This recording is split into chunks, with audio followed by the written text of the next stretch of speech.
Bonjour Julien et bienvenue dans l'œil de la santé. Bonjour Jérôme, merci pour l'invitation. Alors vous êtes donc le délégué général de Medicen. Tout le monde dans l'œil de la santé va comprendre pourquoi vous êtes là, puisqu'on est, comme vous le savez, avec notre média vidéo, l'œil de la santé, ici pour les 10 ans donc, des grandes tendances de la santé. Cette édition, on l'a fait à Station F, donc le campus le plus grand en termes de nombre de startups au monde, qui est bien sûr à Paris. Et Paris, c'est également le siège de Medicen. Vous allez nous expliquer.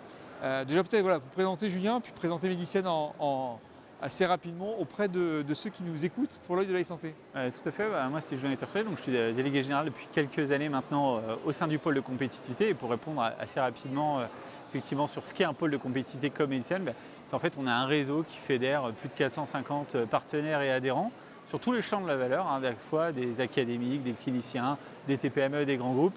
Et on essaye de faire travailler tout ce petit monde ensemble pour accélérer les innovations, les sortir du labo et les amener concrètement jusqu'aux patients. C'est ça le challenge au quotidien pour nous. C'est combien d'entreprises au total ?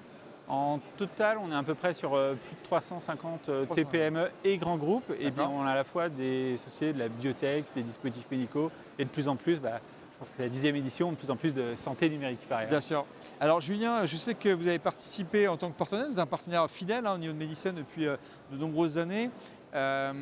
Et que vous avez été très captif et très intéressé par la conférence du matin, notamment sur cette démarche de co-création. Il y avait une table ronde qui était dédiée sur la e-santé collaborative entre les startups, les grands groupes, parfois bien sûr les patients, organismes de recherche.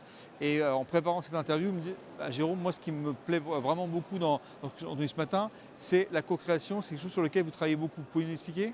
Complètement. En fait, Medicen travaille sur la co-création des solutions numériques avec les centres de soins et en tout cas les usagers depuis 2017. En fait, on a commencé avec des projets européens, on a réussi à travailler avec la région Île-de-France, le réseau et d'autres acteurs sur des mécanismes d'incitation. Et puis forcément, on est partenaire de différents tiers-lieux d'expérimentation en santé numérique. Et en fait, c'est vraiment game changer dans le développement des solutions numériques aujourd'hui. C'est même souvent, à mon sens, trop sous-estimé par les entreprises. Et nous, on aime bien prendre la métaphore un peu du médicament, quelque part, par rapport à la filière de la e-santé. C'est qu'on a des solutions qui, des fois, sont expérimentées, qui sont dans leur laboratoire, si je peux le formuler comme ça. Et puis, ils veulent tout de suite aller au marché, faire des essais cliniques développés. En fait, non, il y a une étape intermédiaire, c'est de s'assurer qu'en fait, cette solution qui est peut-être très bonne techniquement, elle répond bien à un besoin médical, qu'elle s'adapte à la personne, à l'usager. Et quand on dit usager, c'est dans son acte au quotidien. Et ça, franchement, les tiers-lieux, l'expérimentation, c'est vraiment une étape trop sous-estimée, mais qui est vraiment critique dans le développement des solutions numériques aujourd'hui. Alors Julien, on se connaît depuis longtemps et je sais que cette notion de pragmatisme aussi autour des PME, des startups que vous accompagnez, il y a un sujet qui vous a plu aussi ce matin, qui a été porté par plusieurs acteurs. Je pense au professeur Alassonnière qui a parlé des essais cliniques, mais ça a été évoqué notamment sur la table ronde sur les données de santé. Et là-dessus, il y a un sujet important pour Medicen, et je dirais sur lequel vous apportez beaucoup d'attention. Vous pouvez nous en parler ? Tout à fait. En fait, il y a même deux sujets liés quelque part à celui-là.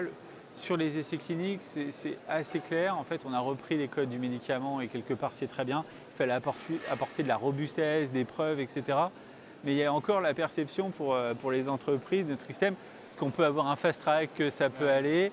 Et puis, on observe encore aussi des décalages entre ce qu'on appelle le primary endpoint, en tout cas les résultats de l'essai clinique tels qu'on veut baser son efficacité et la revendication générale de la start-up. Ça montre en fait que l'écosystème santé numérique, il a vachement progressé au cours des dernières années. C'est une révolution de 10e année, je pense qu'on peut voir le delta, mais même en 3-4 ans maintenant, avec les grands plans, ça s'est accéléré. Et en fait, sur ces essais cliniques, en fait, on touche du doigt encore un peu l'immaturité qui est liée à notre filière et le besoin d'aller plus loin. En fait, dans le réglementaire, il n'y a pas de fast track. On peut essayer d'optimiser, mais c'est des temps incompressibles, c'est des temps avec des patients, d'expérimentation encore une fois.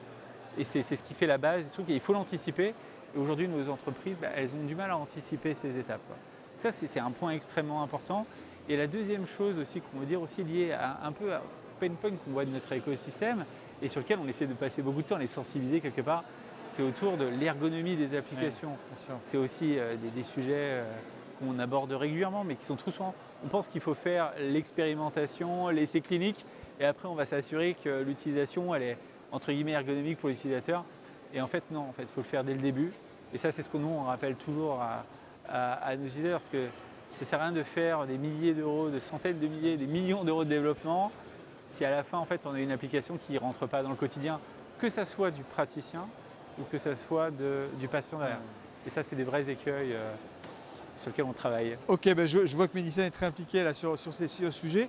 Julien, on parle de la journée annuelle d'interaction healthcare sur les grandes tendances de l'e-santé, mais Medicen, vous en faites une aussi chaque année. Vous pouvez nous rappeler la date de la prochaine en 2026? Alors, la prochaine date, ça sera fin septembre, début octobre. On est en train de caler les dates. Donc, petit teasing. C'est une journée qui est importante pour l'écosystème. Ouais, nous aussi, c'est notre 10e année. Donc, on a démarré à peu près en même temps. On fera l'anniversaire. On vous invite bien évidemment pour cette journée. Ça aide à faire le point sur toutes les tendances d'innovation de notre écosystème. Donc, on sort aussi notre baromètre à cette occasion. Donc, vous pouvez regarder les différentes tendances. Même si c'est vrai qu'il y a une très forte reprise quand même sur l'oncologie, qui reste comme une aire thérapeutique très forte en Ile-de-France et dans notre secteur. Bon, alors donc on va vous revoir bientôt dans le de la santé. Merci Julien. Avec grand plaisir. Merci Jérôme. Merci.